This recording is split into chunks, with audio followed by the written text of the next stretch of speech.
कहते हैं भाई इस दुनिया में ना ईमानदारी पर चलना भी बहुत बड़ी बात होती है। वीडियो को लास्ट तक देखना भाई, फिर बात करते हैं। सुनो, ये सब्जी किससे पूछ के दी तूने? ये दीदी तो महीने महीने हिसाब करती है। इस महीने के पैसे नहीं आए इनके। सब्जी इधर लाओ। भैया ये क्या बोल रहे हो आप? मैंने अपने पति को दिए थे पैसे आपको देने के लिए, उन्होंने दिए होंगे। अरे बहन जी, मुझे पैसे नहीं मिले हैं, ये सब्जी इधर लाओ। भैया ऐसा मत करो, घर में ना कुछ नहीं है बनाने के लिए। वो जैसे आएंगे ना मैं उनसे बात कर लूंगी और कल तक आपके पैसे दे दूंगी। कल दोगे तो कल ही सब्जी लेने आना। जाओ यहाँ से, भैया जाओ यहाँ से। भंडारा लगा रखा है मैंने। और तू पूछ के सामान दिया कर, मालिक मैं हूँ, तू नहीं है, समझा? ठीक है भैया, ध्यान रखूंगा आगे से। ले पकड़। आ जाते हैं कहाँ से। अरे क्या हुआ है, बाहर कहाँ बैठी हो?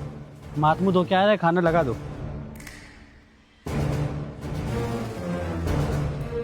कुछ नहीं बनाया है।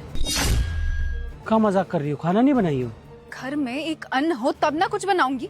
गई थी अभी दुकान राशन लेने, उसने बताया कि तुमने पैसे नहीं दिए। क्या किया तुमने उस पैसों का? हाँ पता है तुम्हें, धक्के मार कर निकाला उसने मुझे दुकान से। अरे जा ही रहे थे हम दुकान में पैसा देने के लिए, फिर रिक्शा देखे, कोई रिक्शे का टायर ही गायब कर लिया। अब काम नहीं करेंगे तो कमाएंगे कहाँ से, और कमाएंगे नहीं तो खाएंगे कहाँ से? इसीलिए वो जो पैसा देना था दुकानदार को, उससे हम नया टायर डलवा लिए। सोचा बाद में दे देंगे, और हर महीने तो हिसाब करते हैं ना उसका। इस महीने थोड़ा लेट हो गया तो क्या हो गया, सब्जी तो दे देना चाहिए था। तुमने बोला काहे नहीं? दे देना चाहिए था, पता है धक्के मार कर निकाला है। बोला कि जब पैसे दोगे ना तब राशन लेके जाना। अब तुम ही बताओ पूजा, हम क्या करते? वो रिक्शा का टायर लगवाना भी तो जरूरी था ना, वरना रिक्शा ही नहीं चलाएंगे तो पैसा कहाँ से आएगा? ये फोन किसका है? तुम झूठ बोल रहे हो ना मुझसे? ये नया फोन लिया है ना तुमने, इसे में सारे पैसे बर्बाद किए ना। सच सच बोलो तो, और कितना झूठ बोलोगे तुम मुझसे? अरे नहीं नहीं नहीं नहीं, तुम गलत समझ रही हो। ये फोन तो एक सवारी का है, हमको तो ये फोन चलाना भी नहीं आता है, बहुत महंगा है।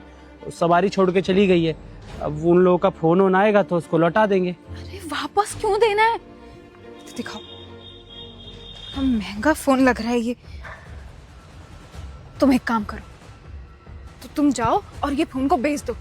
इससे जो पैसा आएगा ना, उससे हम राशन भी ले आएंगे और घर में जो भी दिक्कतें होंगी ना वो भी ठीक हो जाएंगी। हाँ यही करो तुम। अच्छा तुम्हारा दिमाग खराब हो गया है? हम ऐसा घिनौना काम नहीं करेंगे, जिसका फोन है हम उसे देंगे। इतने बेईमान इंसान नहीं हम।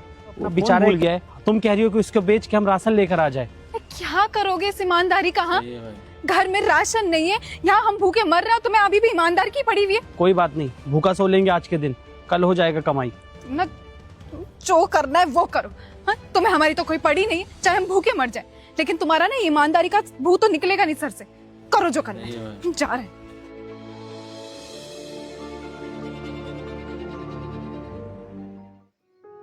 बहुत बहुत शुक्रिया भैया आपका। मुझे तो उम्मीद ही नहीं थी कि मुझे मेरा खोया हुआ फ़ोन वापस मिलेगा। आजकल के टाइम में कोई कहाँ फ़ोन वापस करता है, और आपका बहुत बहुत शुक्रिया, आपने मेरा फ़ोन ला कर दिया।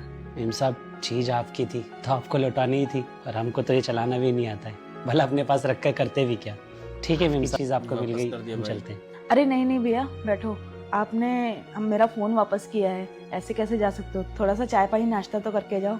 वैसे भैया एक बात बताओ, आप रिक्शा ही चलाते हो खाली, या और भी कोई काम करते हो? बस मेम साहब यही रिक्शा वगैरह चलाते हैं, इसी से गुजारा करते हैं। भैया आपकी बीवी को खाना वगैरह बनाना आता है? जी जी मेम साहब, हमारी बीवी तो बहुत बढ़िया खाना बनाती है, इतना बेहतरीन बनाती है कि आप अपना उंगलियां चाटते रह जाएंगे।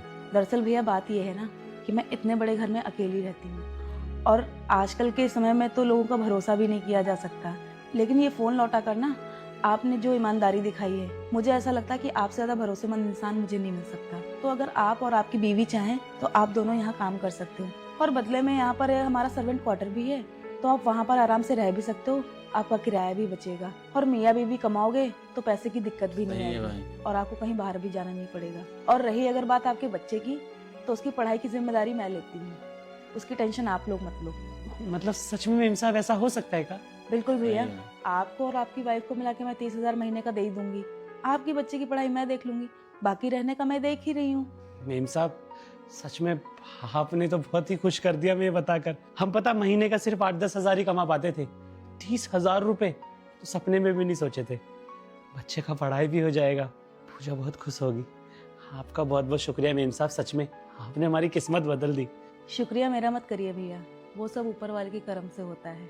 जो करता है ऊपर वाला करता है। आज आपने ईमानदारी दिखाई, आपको ईमानदारी का फल मिल गया। बस यही समझ लीजिए कि जो हुआ है सब उसकी मर्जी से हुआ है। ठीक कह रहे मेम साहब। अच्छी लगे हो वीडियो को लाइक करें और शेयर करें।